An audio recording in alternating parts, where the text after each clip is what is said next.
Hi friends, it's me Anshika. So without wasting your time, let's start the video. And इस video में basically अपना time table share करने वाली हूँ, जो कि मैंने अकाउंट्स और इंग्लिश के बोर्ड एग्जाम को ध्यान में रखते हुए बनाया है। और ये बहुत ही ज़्यादा इफेक्टिव है मेरे हिसाब से।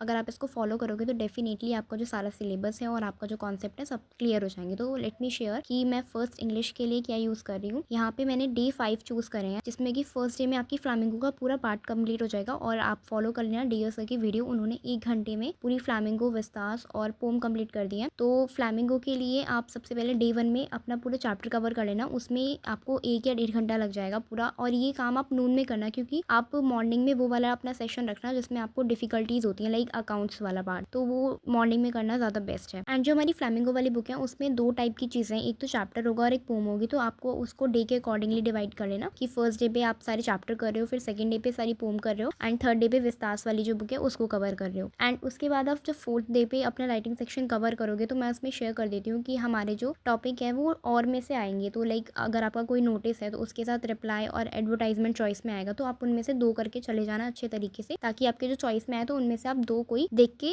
चूज करके कर दो। मैं पर्सनली अपने नोटिस और रिप्लाई को परफेक्ट करके जाऊंगी। एंड देन पैराग्राफ और रिपोर्ट आती है हमारी, जिसमें कि मैंने पैराग्राफ की प्रैक्टिस तो कर ली है, क्योंकि मुझे ये 5-10 मिनट लगे थे करने में पैराग्राफ को। बट मैं इसमें ना रिपोर्ट भी अच्छे से करके जाऊंगी। लाइक अगर आपका कोई टॉपिक आ गया पैराग्राफ का और आपको एक्सप्लेन करना नहीं आता या फिर उसके बारे में इतनी नॉलेज नहीं है, तो आप उसके ऑल्टरनेटिव रिपोर्ट को कंप्लीट कर सकते हो। एंड फिर लेटर, बिजनेस और एडिटर वाला जो है हमारा टॉपिक है, इन तीनों में से एक आएगा जो कि आपको करना होगा। वैसे चॉइस में आएंगे 2, तो आपको एक करना है। तो मैंने यहाँ पे बिजनेस वाला लेटर, जिसमें कि 3 पार्ट है उसके अंदर, और उसके बाद मैंने अपना एडिटर वाला कंप्लीट कर लिया था। और मैं ये सारा काम रिवाइज कर चुकी हूँ ऑलमोस्ट, बट मुझे इनका रिवीजन लेना है एक तरीके से। बट हाँ, मैंने अपनी फ्लैमिंगो और विस्तास कंप्लीट कर लिया। सो आप मेक श्योर कि आप अपने जो डे 2 और डे 1 होगा उसको अच्छे से यूटिलाइज करो इंग्लिश के लिए। और आप नून का टाइम कोई भी निकाल लेना जिसमें आप फ्री हो। एंड उसके बाद आप 1-2 दिन में अपना पूरा ग्रामर का सेक्शन कंप्लीट कर सकते हो, लाइक सिंथेसिस, क्लॉजेस वगैरह, ये सब चीज़ें आ रही हैं। तो आपको 1 या 2 दिन लगेंगे मैक्सिमम कंप्लीट करने में। एंड ये आपका विद इन 5 डेज के अंदर पूरा इंग्लिश का सिलेबस कंप्लीट हो जाएगा। और जैसे कि आपका 10 मार्च का इंग्लिश का बोर्ड होगा, तो उससे पहले आप ये सब चीज़ें रिवाइज कर लेना, जो कि आप नोट्स वगैरह बनाओगे। और आपकी डीयर सर की जो वीडियो होंगी उनसे आपको नोट्स बनाने में भी हेल्प मिल जाएगी। देन बात करते हैं अकाउंट्स के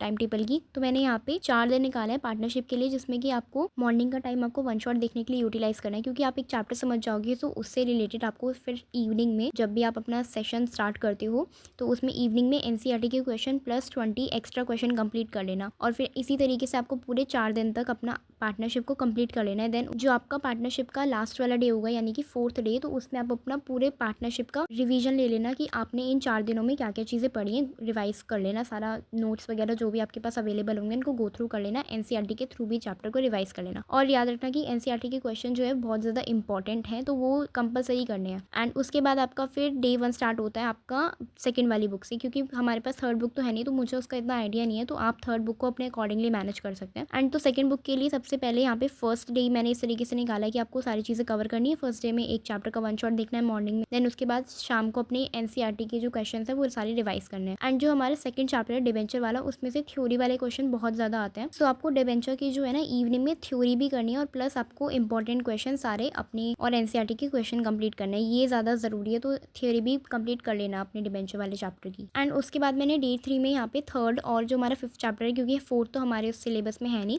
तो थर्ड और 5th चैप्टर मैंने एक ही दिन में रख दिया, क्योंकि थर्ड चैप्टर जो है 3 या 6 मार्क्स का है, तो वो ज़्यादा कुछ नहीं आएगा, उसमें से थ्योरी आएगी और उसका कुछ थोड़ा बहुत फॉर्मेट वगैरह पूछ लेगा। तो आप थर्ड और 5th चैप्टर का जो 1 शॉट होगा वो मॉर्निंग में कवर कर लेना। 5th हमारा अकाउंटिंग रेशियोज़ है और उसके रेशियोज़ जो हैं उसके फॉर्मूला वगैरह वो रिवाइज कर लेना, बहुत ज़्यादा इंपॉर्टेंट है। एंड फिर सेम आपको इवनिंग में सारे इंपॉर्टेंट क्वेश्चन को रिवाइज करना है अच्छे तरीके से। एंड फिर डे 4 पे आपको कैश फ्लो का पूरा चैप्टर कंप्लीट करना है, जिसमें कि आपको उसका फॉर्मेट भी खुद ही अपनी नोटबुक में बनाना है। 2-3 बार आप प्रैक्टिस कर लेना उसके फॉर्मेट की, ताकि आपको रिवाइज हो जाए। एंड जो हमारा लास्ट का 5th डे होगा उसमें आपको पूरी theory, MCQ, fill in the blanks और जो 1 मार्क में क्वेश्चन आते हैं वेरी शॉर्ट वाले, तो उनको अच्छे से रिवाइज कर लेना। उनको अच्छे से इंपॉर्टेंट क्वेश्चन निकाल के रिवाइज कर लेना अच्छे तरीके से। और जो एंड के 6th और 7th डे होंगे उसमें आप अपने पीवाईक्यूज को कंप्लीट कर लेना, और जो आपके पास सैम्पल पेपर और मॉडल पेपर जो भी अवेलेबल हो उनको कंप्लीट कर लेना। बाकी मुझे बहुत ज़्यादा कमेंट आ रहे थे कि मुझे अपना मॉडल पेपर जो है कम्युनिटी में पोस्ट करना चाहिए। सो मेरा जो मॉडल पेपर सेकंड है, तो मैं उसको पहले कम्युनिटी में पोस्ट कर दूंगी, तो आप वहाँ से जाके उसको चेक कर लेना। एंड ये जो मेरा टाइम टेबल है इसको भी मैं लास्ट में वीडियो में शो कर दूंगी, आप वहाँ से जाके स्क्रीनशॉट लेके इसको कॉपी कर लेना, ताकि आप इसके अकॉर्डिंगली फॉलो करो। और जब भी आप अपना डे 1 पे चैप्टर वगैरह कंप्लीट करो अपने टाइम टेबल में मार्क कर लेना। एंड जो आपका लास्ट डे होगा जिस दिन आपका बोर्ड होगा, तो मॉर्निंग में उठ के जो भी आपने पूरे डेज़ में अपना कवर किया है उसको एक बार गो थ्रू कर लेना, जो भी नोट्स होंगे उनको रिवाइज़ कर लेना और डिवेंचर वाले चैप्टर जो उसकी थ्योरी अच्छे से पढ़ के जाना।